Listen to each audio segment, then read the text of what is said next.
Un poco de contexto. España ha tenido históricamente un problema severo de dualidad en el mercado laboral. Excesos de trabajos temporales o de trabajadores temporales.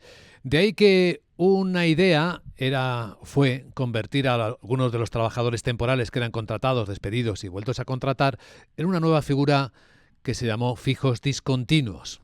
Claro, ¿cómo se contaban estos trabajadores a efectos del desempleo, del paro? ¿Eran parados? ¿No eran parados? ¿No lo son?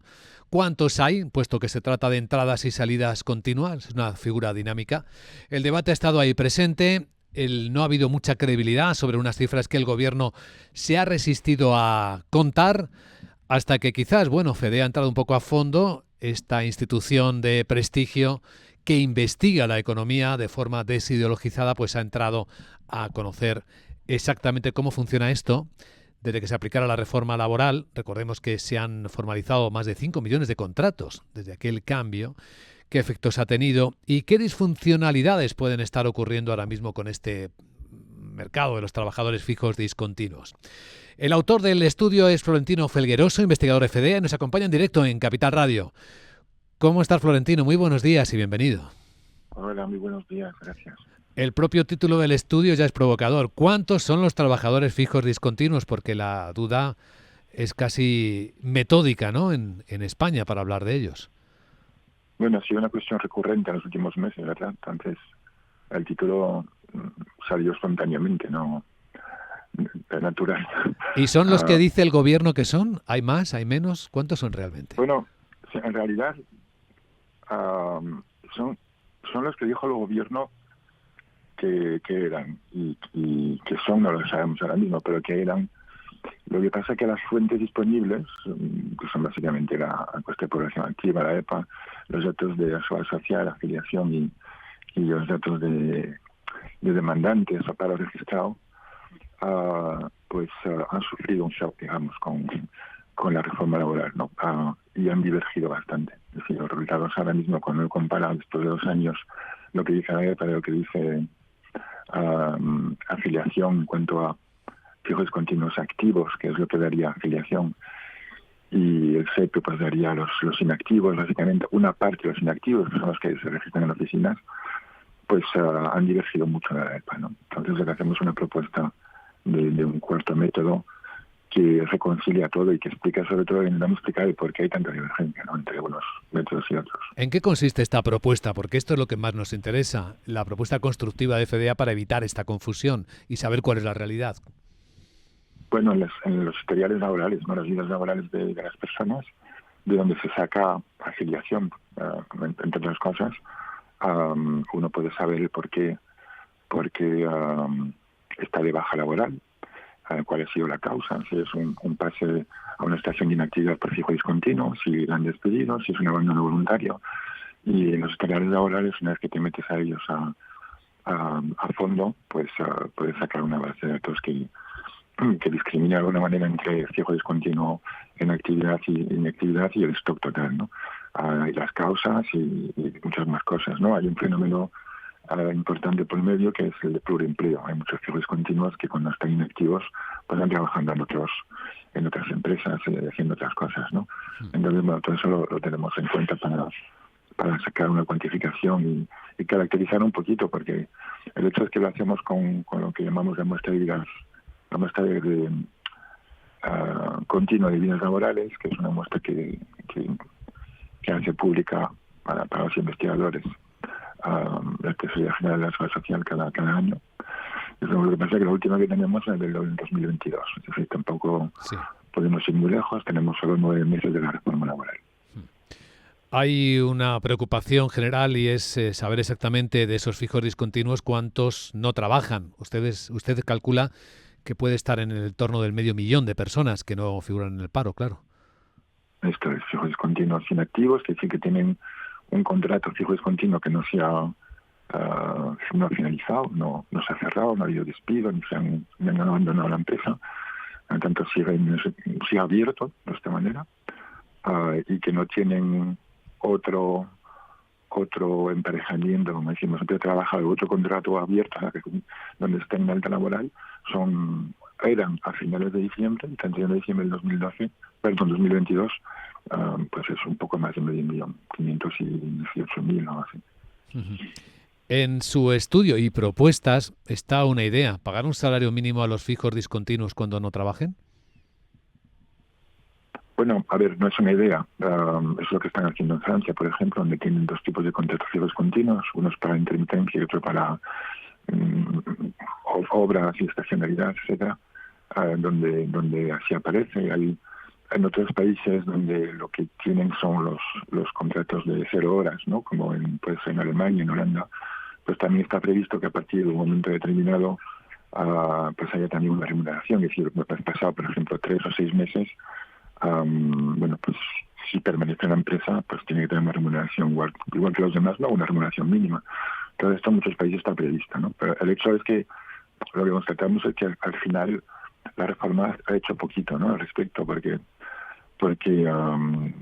antes lo que teníamos eran sucesiones de contratos temporales, ¿no? Hay que tener en cuenta, y empezamos así, ¿no? La presentación ayer, que 2/3 partes de los contratos temporales antes de la pandemia eran recontrataciones. Es decir, solo 1 de cada 3 era un contrato donde empezabas a trabajar con la empresa por primera vez. Los demás, incluso el 35%, otro 35%, ya llevaba 5 contratos con la misma empresa, ¿no? Esto es lo que el fijo discontinuo intenta combatir de alguna manera, que no tengas una sucesión de contratos temporales, sino que tengas uno para un empleo que sea más estable, ¿no?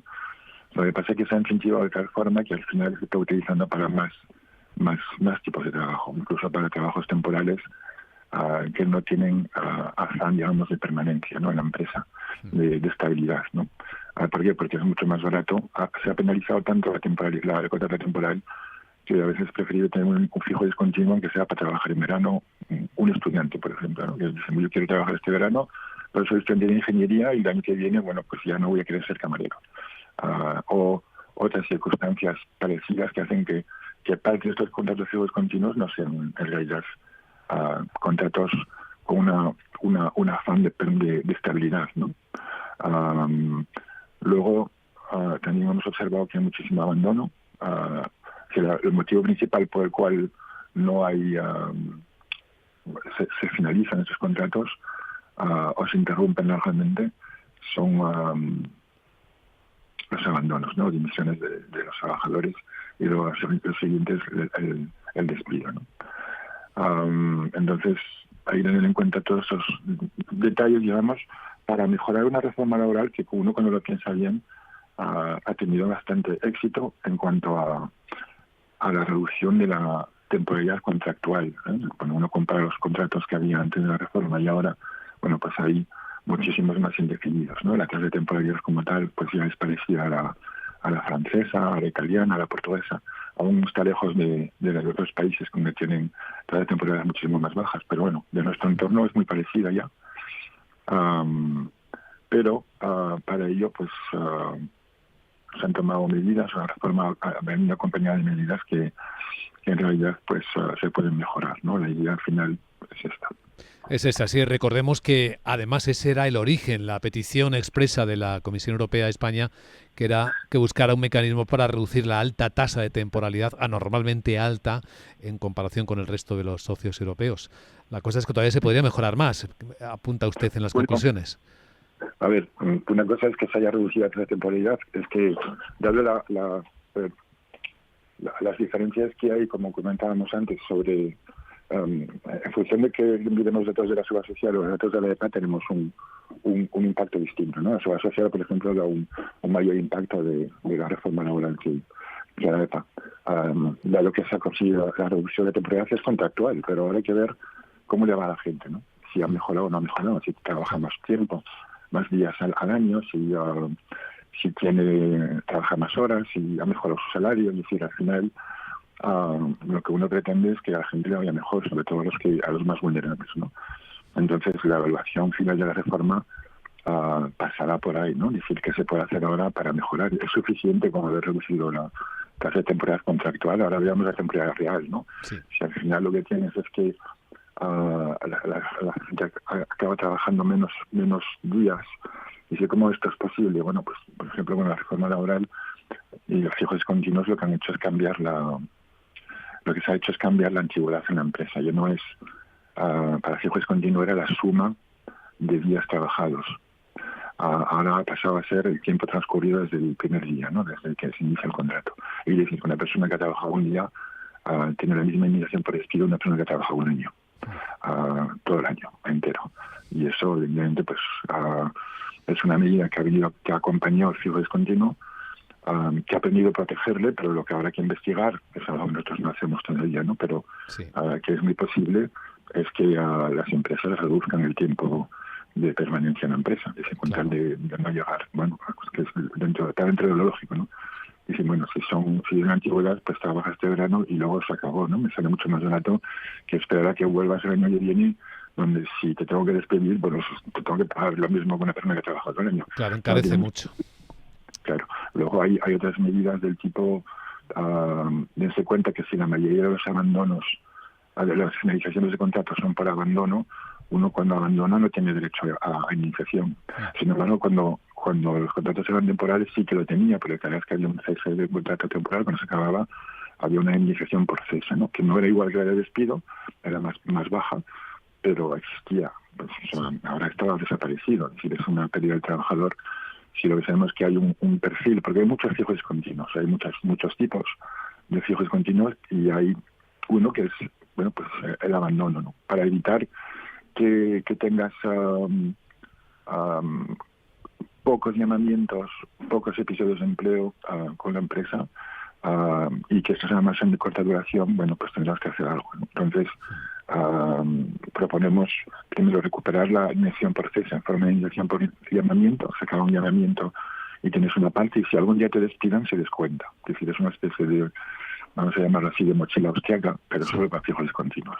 Es una buena materia para que en la mesa del diálogo social se examine, y el documento además está a disposición de cualquier persona en la página web de FEDEA, y invitamos también a nuestros oyentes a que lo vean porque es de sumo interés. Agradecemos a Florentino Felgueroso, investigador asociado de FEDEA, que nos haya comentado sus claves hoy en directo en Capital Radio. Gracias, Florentino. Un saludo cordial. Sí, muchas gracias. Buen día. Hasta luego.